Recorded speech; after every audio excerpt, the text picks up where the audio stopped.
Hello, my name is Ralph Cyrus, and I have a question for you. Have you ever heard the word clutch of a vehicle?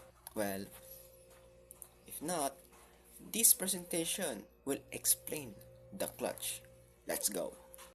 Let's define clutch first.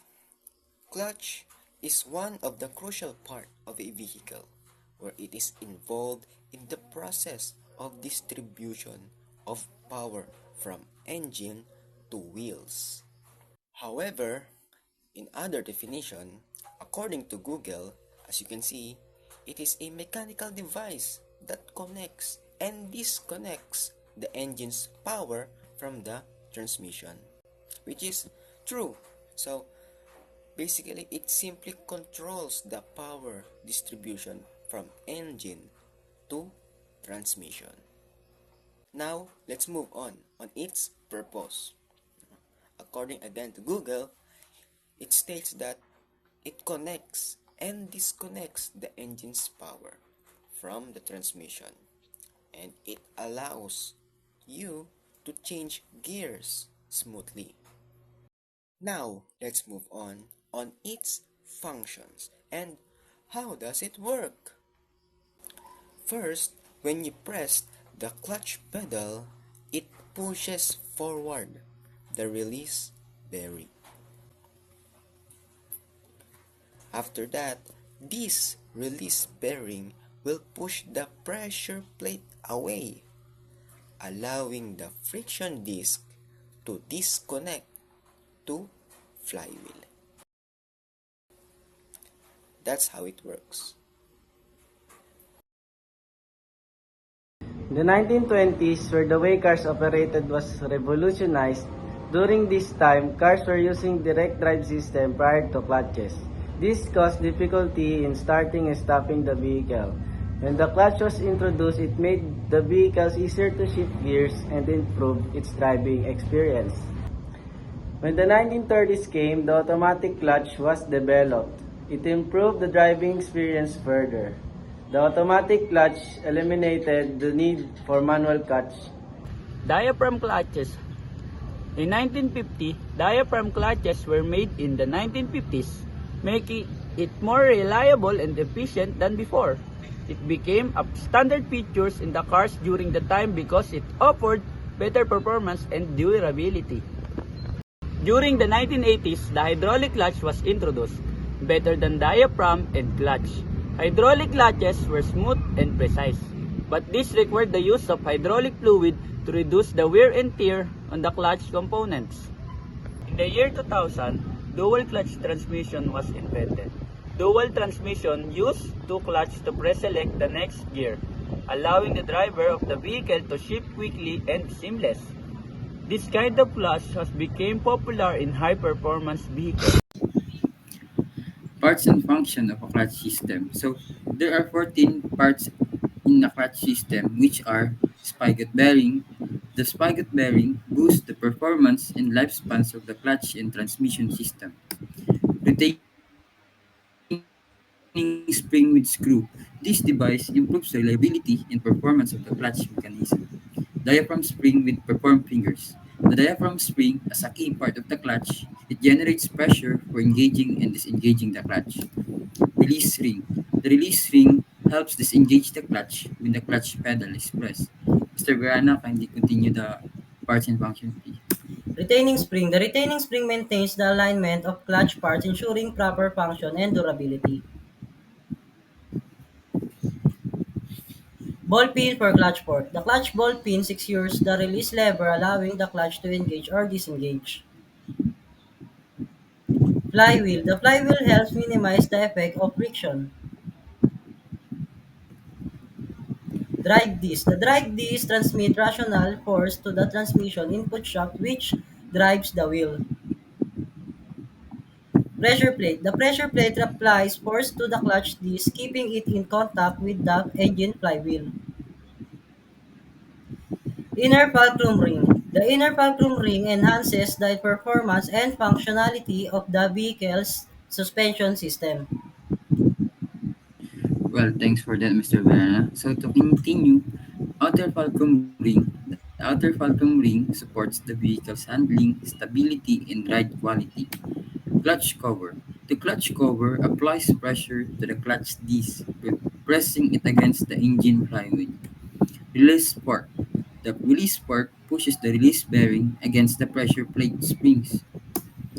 And last, return spring for release spark. The return spring pulls the throwout bearing away from the pressure plate when the clutch is not in use. And that's all. Thank you.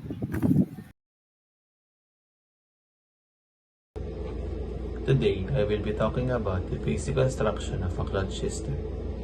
A clutch system is a crucial component in vehicles, allowing the driver to engage and disengage the engine from the transmission.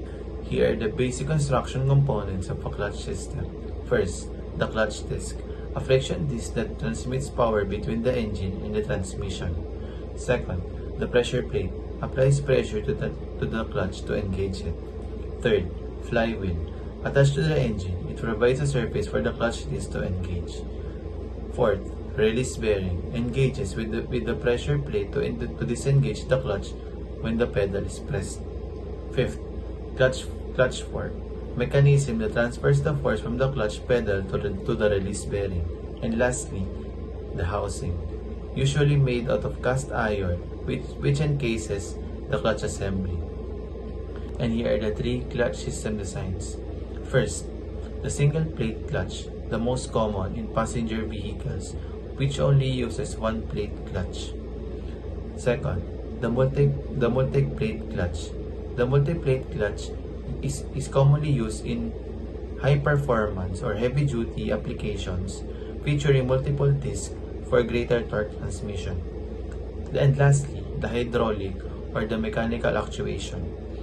Clutch operation can be hydraulic using fluid pressure or mechanical using a cable.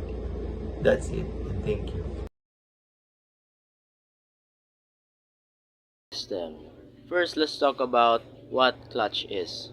A clutch is a mechanical device that allows an output shaft to be connected and disconnected to a rotating input shaft.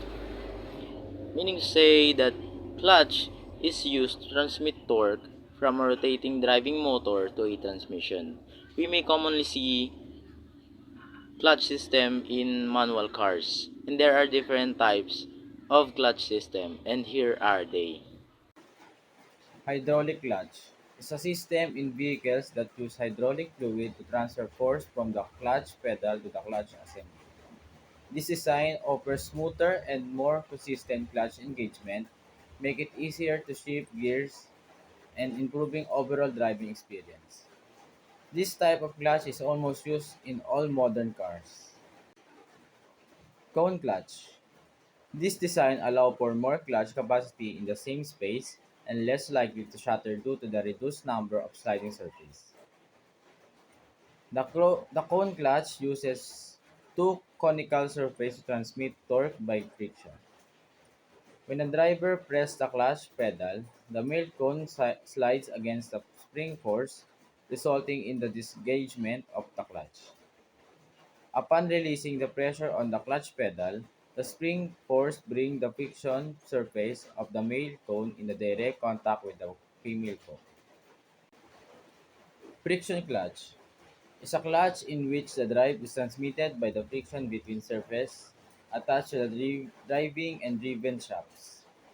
These surfaces are lined with cork, asbestos, or other fibrous materials. When the clutch is engaged, these plates are pressed together, creating friction and transmitting power. Centrifugal clutch. Centrifugal clutch is most commonly used with a combustion engine. The clutch can be used to automatically transmit the torque from the drive to a driven equipment, giving it a soft start with no load engagement.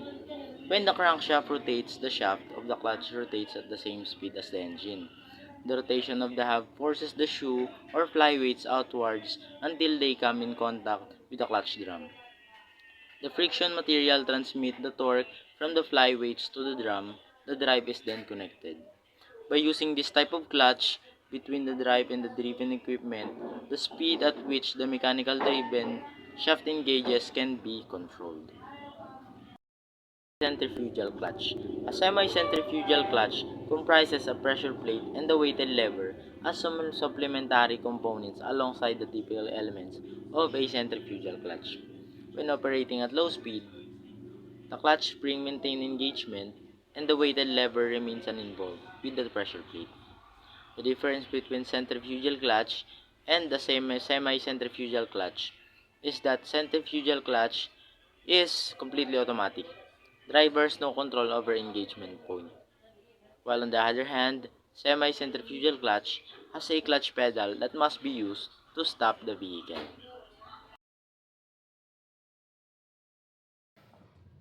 The clutch is a vital mechanical device in automobiles that connects and disconnects the engine from the transmission, allowing for a smooth gear change without damaging the engine or the transmission. It consists of several key components, including clutch disc, which engages and disengages engine's power, the pressure plate, which apply pressure to keep the clutch disc engaged, the flywheel, which connected to the engine and provide a surface for a clutch disc, and the release bearing, which help disengages the clutch when the pedal is pressed.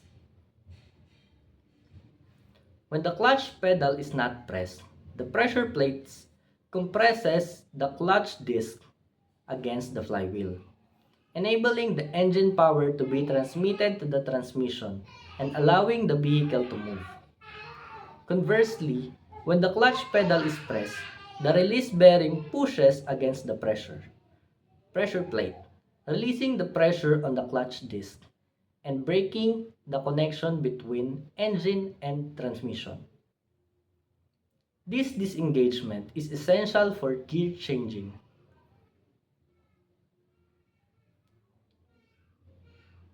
In practical driving scenarios, the clutch plays a crucial role. For instance, when starting from a stop, the driver presses the clutch pedal to disengage the engine, shift into first gear, and then slowly releases the pedal to begin moving.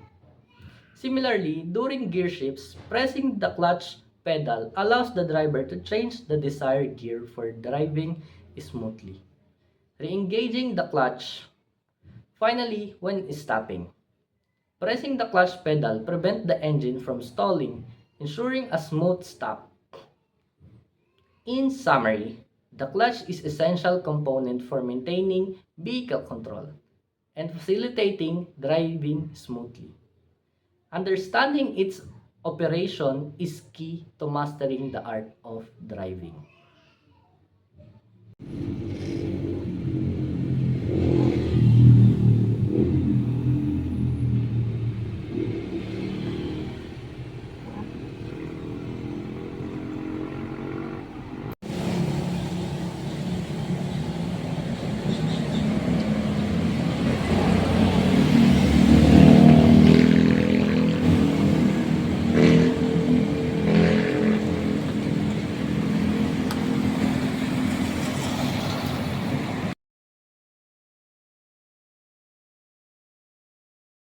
Hello guys! Before we end our discussion for today, let me introduce to you the other concept or ideas that are connected to the topic.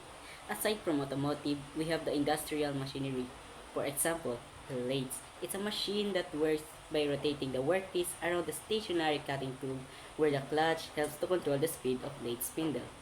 For my example, watch this. Example of the milling machine is vertical milling machines, horizontal milling machines, CNC milling machines, and universal milling machines. The milling machines are often used to machine flat and irregularly shaped surface and can be used to drill hole and cut gears, threads, and slots. Lastly, we have a law of friction and Coulomb's law of friction, where pressure plate transfer energy by having contact with friction disc, and this energy allows the transfer of torque from engine to transmission for smooth movements.